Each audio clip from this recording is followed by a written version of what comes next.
100% राजकारणासाठीच गेलो होतो आणि आपल्याला कल्पना असेल की संभाजी ब्रिगेड हा राजकीय पक्ष घेऊन आम्ही काम करतो आहोत आणि संभाजी ब्रिगेड आणि उद्धव बाळासाहेब ठाकरे हा जो शिवसेना गट आहे यांची राजकीय युती झालेली आहे।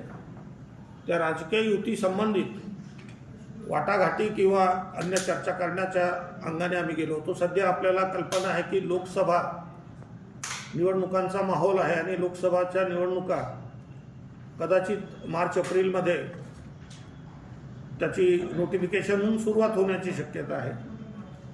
सुरुवातीपासून हिंगोली लोकसभा आणि बुलढाणा लोकसभा संभाजी ब्रिगेडला द्याव्यात, याशिवाय आम्ही चंद्रपूर आणि 2-3 ठिकाणी सुद्धा बोलणे झालेलं होतं, पण निदान या 2 तरी आम्हाला द्याव्यात ही मागणी करण्यासाठी तिथे गेलो होतो आणि त्यावर चर्चा झालेली आहे। अजून निर्णय झालेला नाही। एबीपी माझा, उघडा डोळे बघा नीट।